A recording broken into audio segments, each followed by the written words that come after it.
दिल्ली का रुख करते हैं, जहां प्रधानमंत्री नरेंद्र मोदी इस वक्त संबोधित कर रहे हैं। ये लोग करोड़ों देशवासियों का भरोसा तोड़ने के लिए जिम्मेदार है। ये लोग दिल्ली को लूटने का कोई मौका नहीं छोड़ रहे। ये लोग भ्रष्टाचार मिटाने के नाम पर आए थे और हजारों करोड़ के घोटाले में जेल के चक्कर लगा रहे हैं।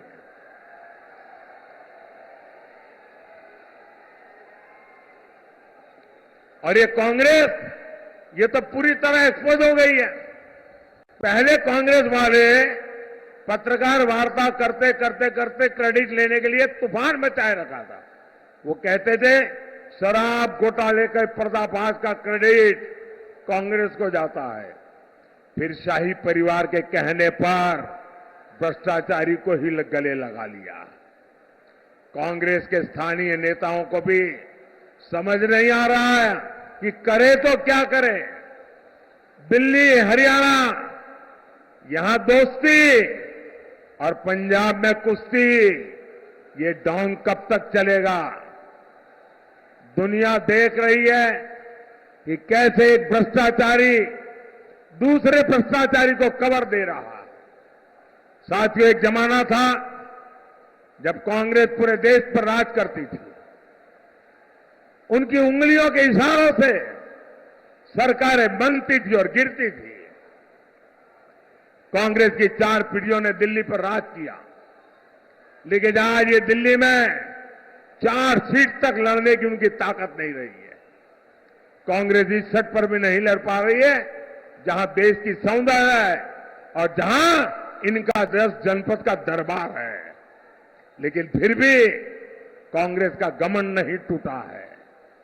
साथियों, इंडी गठबंधन वालों ने अपने राजनीतिक स्वार्थ में आपके स्वास्थ्य को भी दांव पर लगा दिया।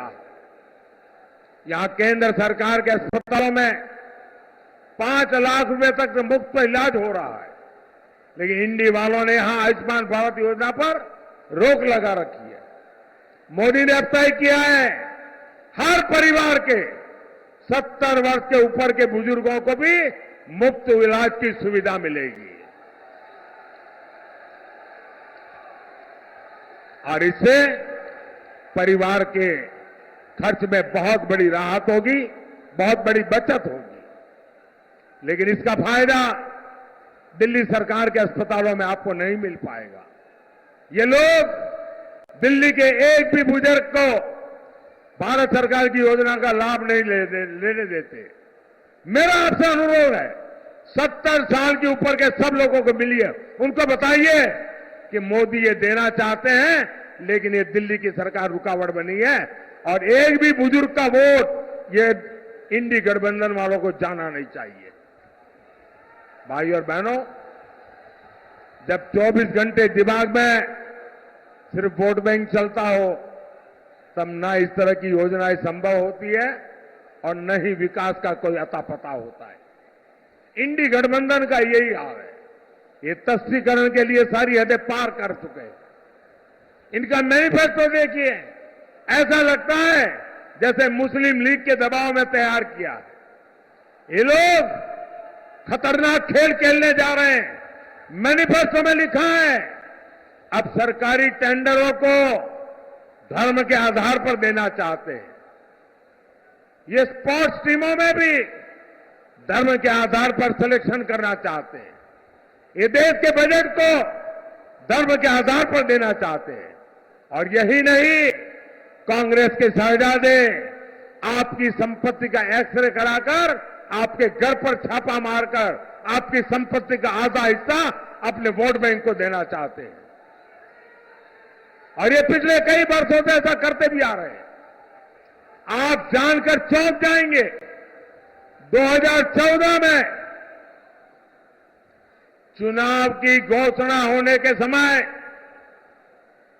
वोट पाने के लिए डॉक्टर मनमोहन सिंह जी की जो रिमोट वाली सरकार चलती थी, मैडम सोनिया जी सरकार को पीछे से चलाती थी, उन्होंने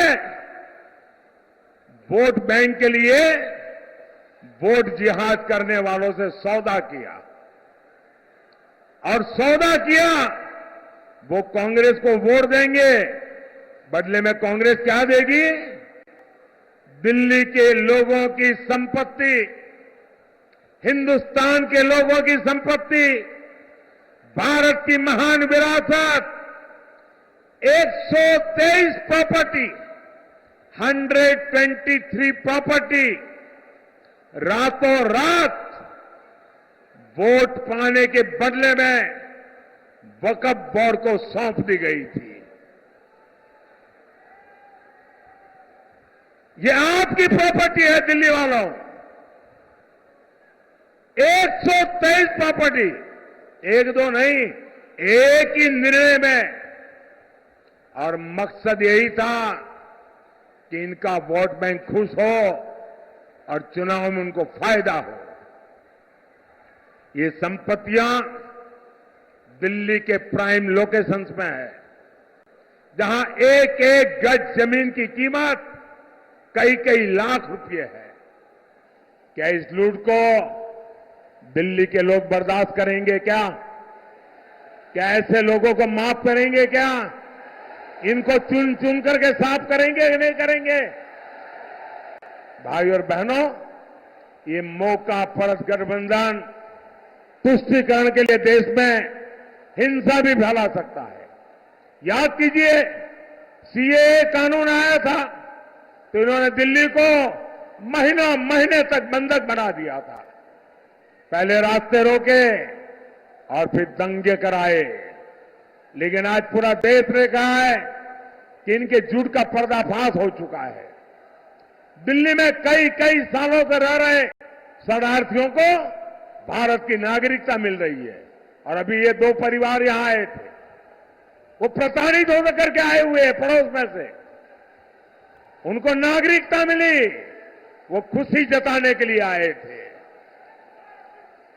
और ये कौन लोग हैं? ये हिंदू है, सिख है, बौद्ध है, जैन है, पारसी है, ईसाई है। ये प्रताड़ित होकर आए हैं, और इनमें से ज्यादातर हमारे दलित परिवार है। इसलिए इनका इतना विरोध किया गया। अभी कुछ देर पहले जो बिटिया मिलने आए, मौका मिला, जो पाकिस्तान से आई थी, भाइयों बहनों, उसे भारत की नागरिकता मिल गई, उसे उज्जवल भविष्य की गारंटी मिली है। इंडी गठबंधन वाले घुसपैठियों के लिए आंसू बहाते हैं, लेकिन जिनके साथ 1947 में जुल्म हुआ, उनको हिकारत की नजर से देखते हैं। साथियों, तुष्टीकरण की जीत में ये लोग पूरे देश को सांप्रदायिकता की भेंट चलाना चाहते हैं।